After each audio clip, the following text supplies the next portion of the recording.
Oh, we are singing and share.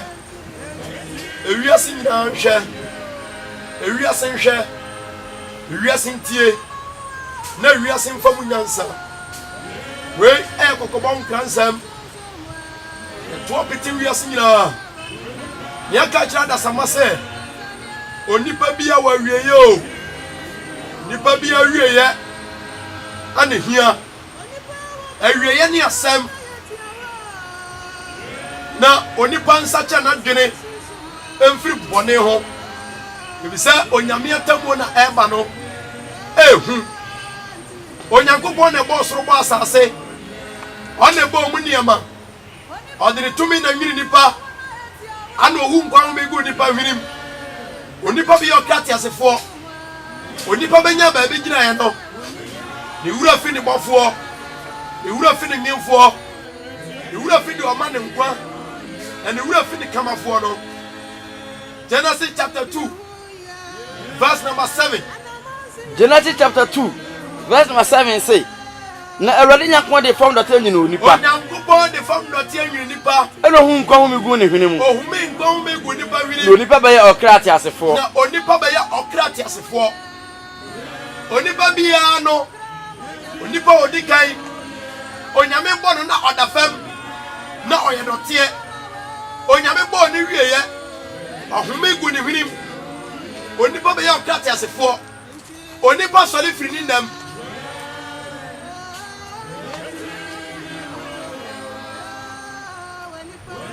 Onipa bɛyɛ ɔkrate asefo. Onipa bɛtena wiase. Onipa kɔ school. Onipa bɛyɛ adwuma.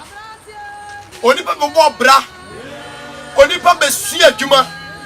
Onipa bɛsi dan. Onipa bɛtu kwan. Onipa bɛwoyɛ. Onipa nyiriye.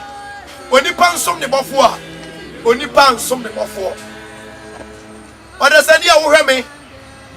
Na wutie me. Ha ne afiri o. Ha na nyame yi afiri Genesis chapter 3 verse number 19. Onyankopon ka kire nipa bra nipa tu nyame mra.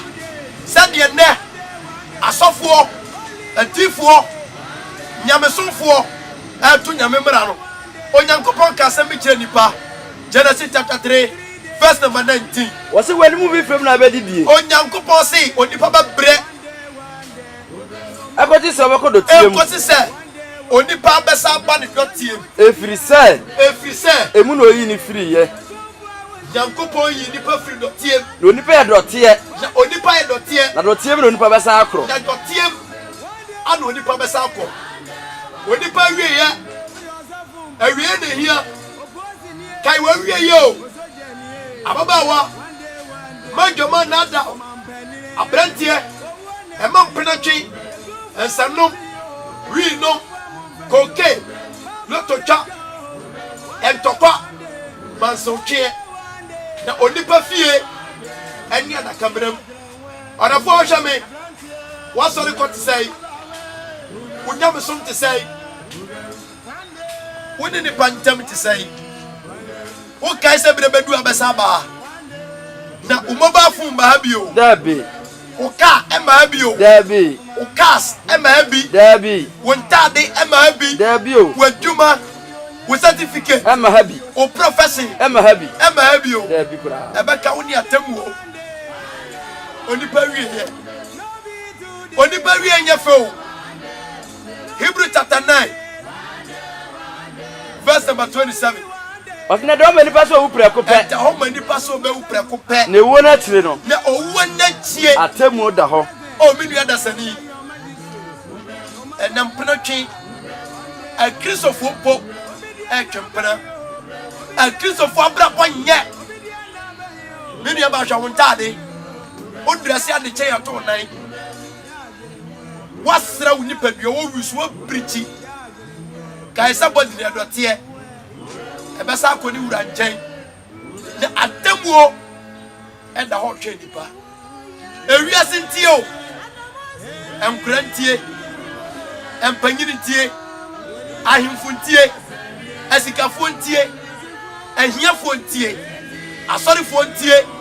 Wiasefo ntie. enkramofo ntie abosonsomfo ntie onipa fie ni adakamnam na wunim da bewu da be Osenka 4 chapter 9 verse number 10 Osenka 4:9 verse number 12 ekokobon kransem ye de tu wiasefo kasa bible Solomon sanka fo ngoma ne tinkron yitu wezu ne se bibia na nsapeka so obeyo no onyansan ne se ebra won kwana wa hoden bibia nsapeka so obeyo no ade bia wo ye ne wiase no wa hoden yo wo hoden sum nyame na dwuma fa usika bo nyame nukrem wo wunua anio gina gempa sa do yonko sa ho ampa dio pese obi nyama no yes ama no kasa medofo every say adwuma ni adwene eni nimdie eni nyansa eni asamado awoko eni asamado a ya do ba beto yi nso eni awo da be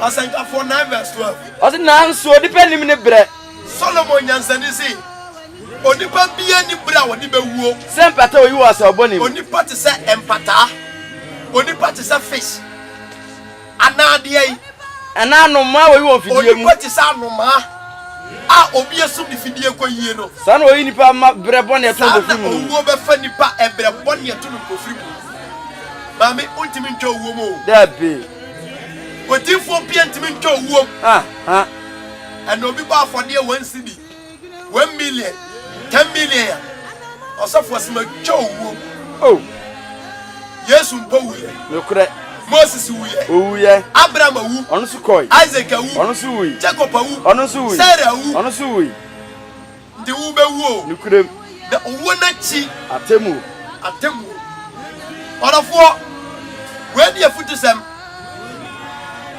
na Daniel chapter 4 verse number 27 odi for Daniel 2 ohini bifu sabre orofo are me bi tufo se kai wo wieye se ebre bi du a ya do ba beto wa na mama futu a mi tu yi enya ofe na fe efri sabre ko fatin ne ni abrabo konkono e kan wo na egu ebia na ama wo yie die ache wo nyame anim Daniel chapter 4 verse number 27 Daniel chapter 4 verse number 27 is enti wo hene enunti abranti ababawa bitufu opanyini ohene osikani hia ni iburo ni bibini mama futu enya ofe ya di video yi etu wiasefo samu ye futu enya dai enya ofe kinkaba na fatene ne kan bone na fatin ya brabo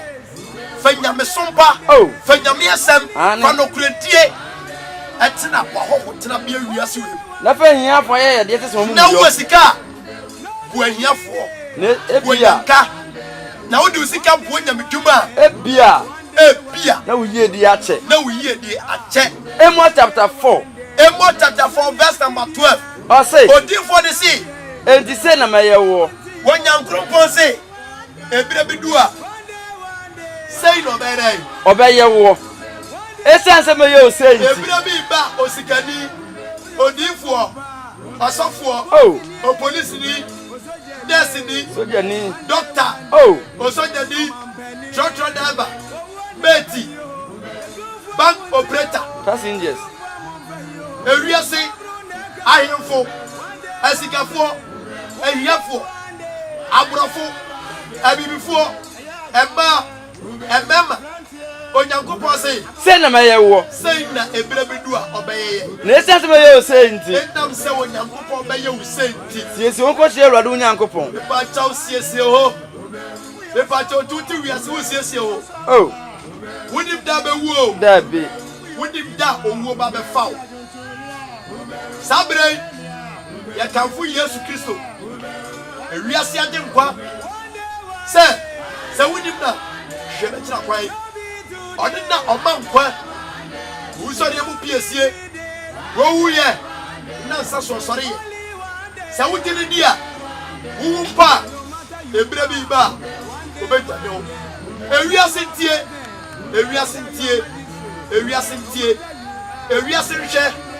nhwe kokobon kranse bi na wiase me yafutuei enye ne fe sa woni pa wa wiye wodi enya maye obi de na abai obi de na kwaso ba na wodi enya ndure wodwene ho wasiesie ho woni Kristo ntam ti sei ukukom sam ti sei bai gro ensano diabo entalentie ntia se e ba chaw ebire bi ba ubegye nyina ho de do ba woda fie otumfo nyankrumpon enam ne doba Yesu so onfa video yi so na onfa nsa kyerɛw na video yi fa send unua na ewurade ba na onyamba yi owu ba befrɛw na ɔde waba samapo asieye na ɔde wabesie ha onipa wu ne nsa yo dabe temuo na oho Isaiah 28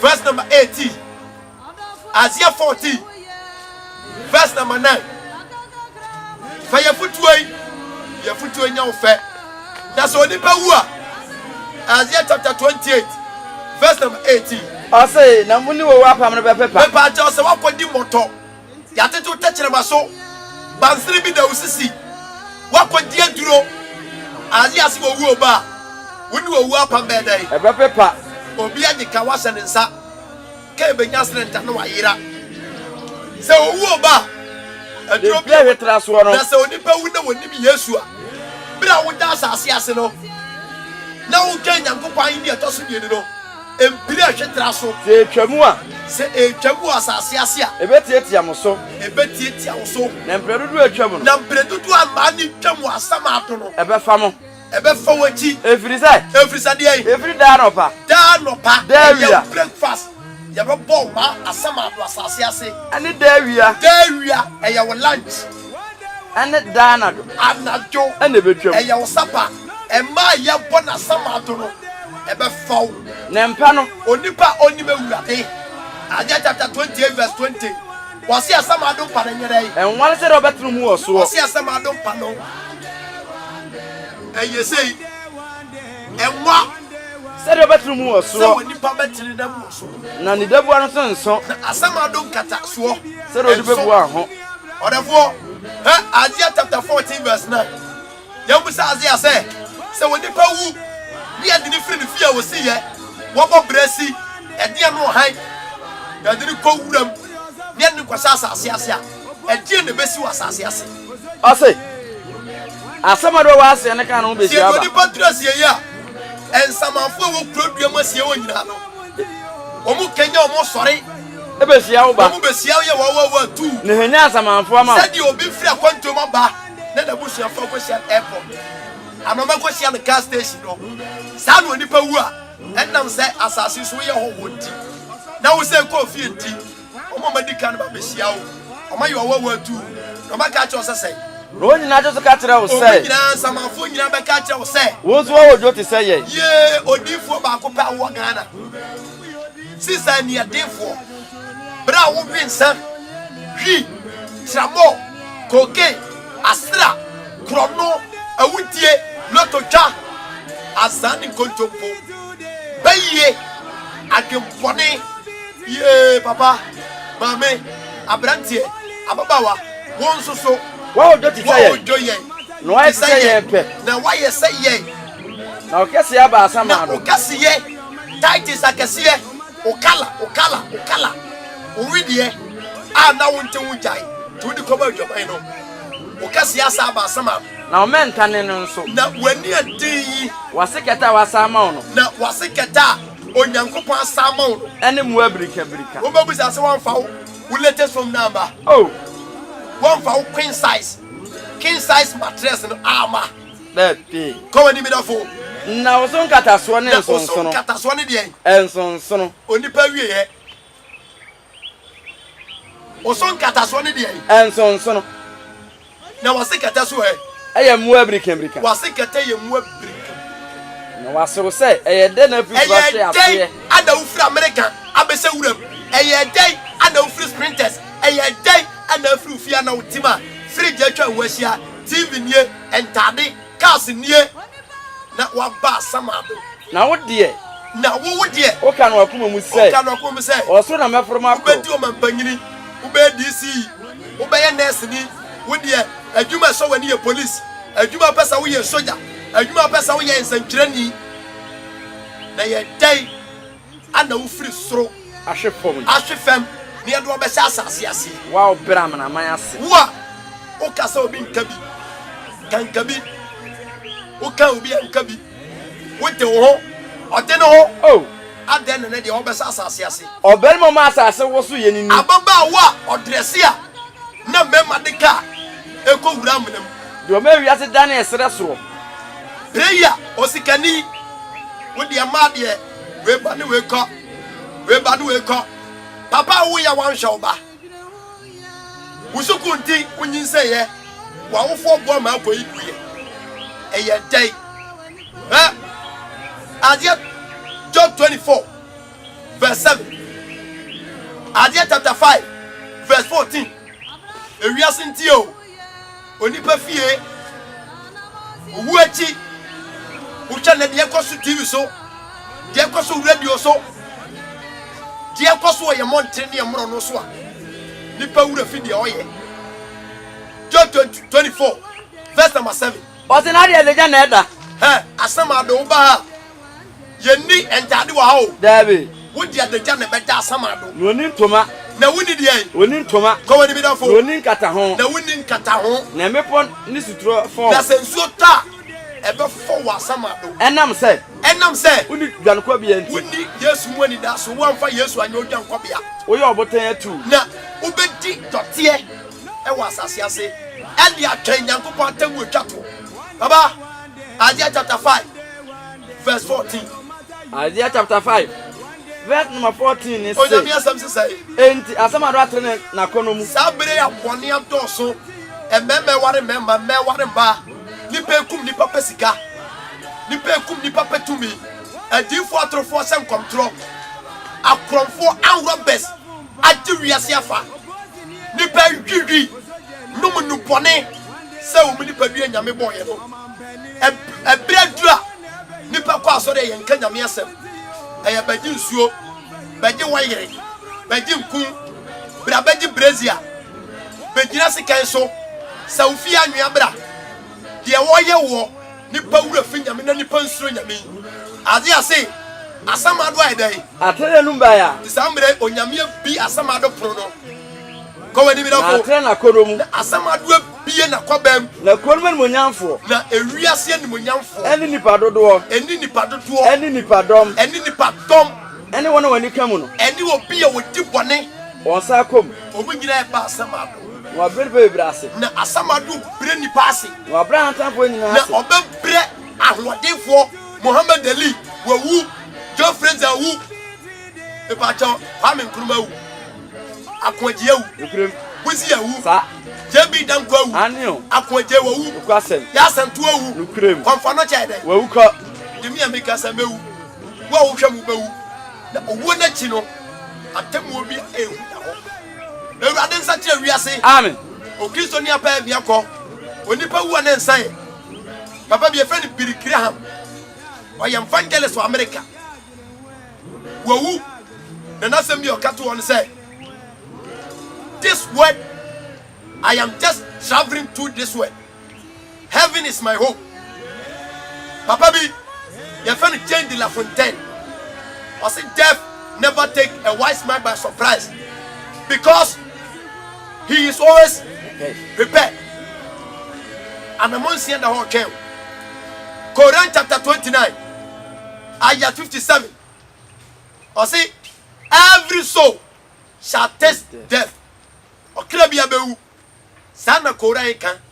Orafo onipa bre so. Onipa wa kwantu abitu. Okwa omma. Ababa wa si adeda wo a omoba fun na won nchen. Ye bo ya semi to fan. Na me say ko ba bi Nyankopon yi efiri yi. Genesis chapter 2 verse number 7. Orafo ahwe me.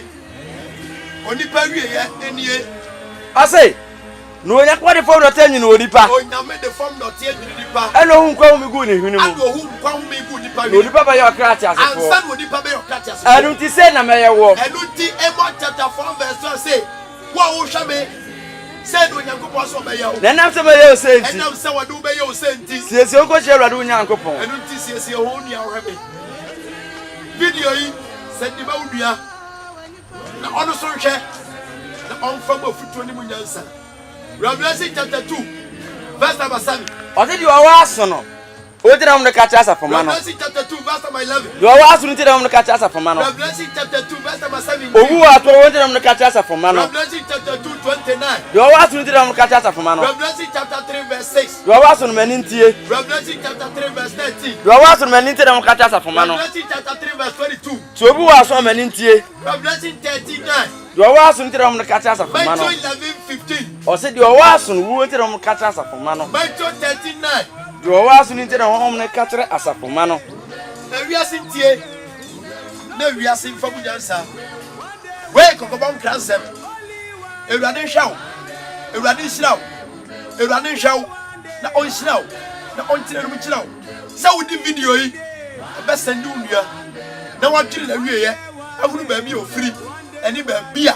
Onyame frɛ na yɛde ne ba bɛsɛ. Ewurade asomdwe nkan. Na ɔma wo ntiase. Na dwene heaven. Kai sɛ asase dia wo yɛ so wo. We di adom ne abu sɛ o Yesu Kristo di.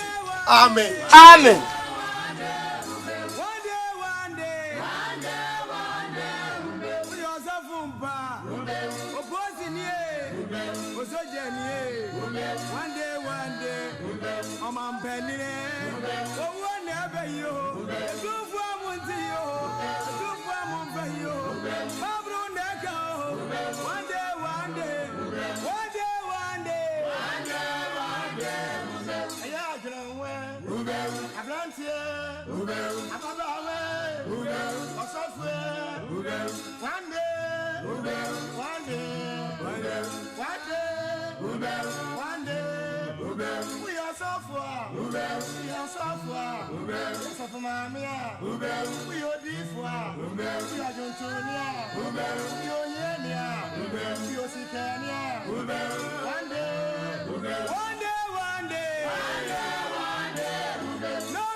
You are